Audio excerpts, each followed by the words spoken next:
The turkey had been overcooked again. Elena noticed it the way she noticed most things at her father's table. Quietly, without comment, filing it alongside the too sweet cranberry sauce and the centerpiece nobody had touched in 11 years. Some things you stop expecting to change. You just learn where to put your eyes. Her brother Marcus was already on his second glass of wine before the plates were cleared. That was new. Or maybe it wasn't. She'd stopped tracking his habits the same year she stopped tracking her father's approval. 2019, the year she'd taken the company's only remaining asset, a half-functioning logistics software, and rebuilt it into something that actually worked. She poured vodka instead of wine. She always had. Nobody had ever asked why. Her sister-in-law was talking about the addition they were building on their house. Her nephew had fallen asleep against Elena's arm, and she hadn't moved him. The room had that particular warmth of people who feel safe enough to be boring, and Elena had been grateful for it, right up until Marcus stood up.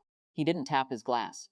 He just stood, and the room gave him its attention the way rooms always gave Marcus their attention, without his having to ask for it. He had their father's jaw and their mother's ease, and he had always known exactly what to do with both. "I want to make an announcement," he said, "because I think this family deserves honesty."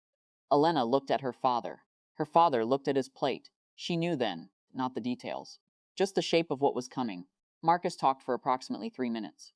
She counted them the way she'd learned to count things, not out of anxiety, but out of precision. He used the word stewardship twice. He said their father had made a difficult but considered decision. He said the company needed leadership that could take it to the next level. And he said this without irony, without any apparent memory of the years Elena had spent in a rented office in Tempe, Arizona, eating grocery store sushi and rewriting code at 2 in the morning because they couldn't afford a second developer. He said Elena would be recognized for her contributions. The room was quiet for exactly the wrong kind of moment. Then her aunt started clapping, lightly, the way people clap when they're not sure if they're supposed to. Elena reached for her glass. She took a sip, set it down carefully, the way you set something down when your hands are steadier than the situation warrants. She looked at her father, not with anger. She was past anger. Just looked at him the way you look at a document you've read before and are reading again to confirm what it says. "Should I tell them now?" she said, quietly enough that Marcus had to stop smiling to hear it. "Or did you want to?" Her father's hand moved toward his wine glass, and then stopped. "Tell them what?" Marcus said. She didn't answer him. She looked at her nephew still sleeping against her arm, and thought about how he would be 11 when the lawsuit resolved, if it went to trial. She hoped it wouldn't go to trial. She'd been told it probably wouldn't need to. What, Marcus didn't know. What her father had apparently forgotten, or chosen to believe didn't matter, was that Elena had never signed the restructuring agreement. The one from March. The one her father's attorney had sent over on a Friday afternoon with a note that said, "Standard language whenever you get a chance."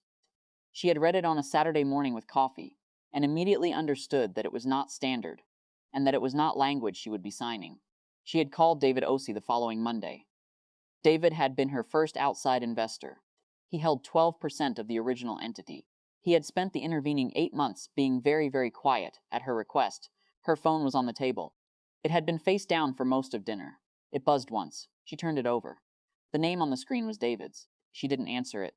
They had already spoken that morning. But she left the phone face up on the table, his name visible. Long enough for her father to read it. Her father read it. Something left his face. Not guilt, exactly.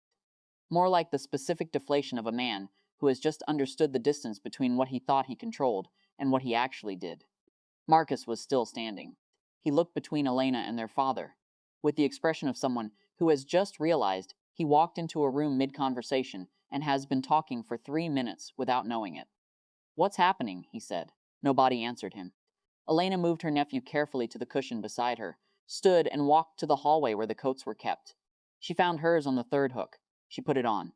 She checked her phone, not David's message, she knew what it said, but a weather alert. It was going to be cold driving back. Her father appeared in the doorway. He looked smaller than he had at the table. That happened sometimes with people, when the room changed around them.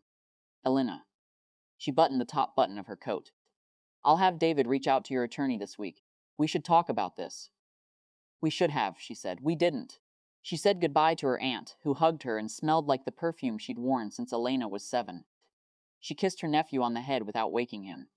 She nodded at Marcus, who was still standing near the table with his wine glass, held at an angle, wine threatening the rim, like a man who had forgotten he was holding something. She didn't say anything else. The door behind her was one of those heavy farmhouse doors that doesn't slam, just seals. A soft, complete sound like the closing of a file. Outside, the air was cold and flat and smelled like someone nearby was burning leaves illegally, which made her almost smile. She sat in the car for a moment without starting it. The house windows were lit, and she could see shapes moving inside, the particular movement of people, trying to figure out what had just happened and what they were supposed to do with the food still on the table. She started the car. She didn't feel like winning. She didn't feel much like anything yet, and she'd learned to trust that. The delay, the blankness that comes after years of building something quietly and then watching one dinner almost erase it. It hadn't been erased. That was the thing. It was still hers. It had always been hers. She pulled out of the driveway and drove home through the dark, past subdivisions and gas stations and a church with a reader board that said something she didn't catch, and she turned the heat up, and she didn't call anyone, and she let the road do what roads do when you need something to follow.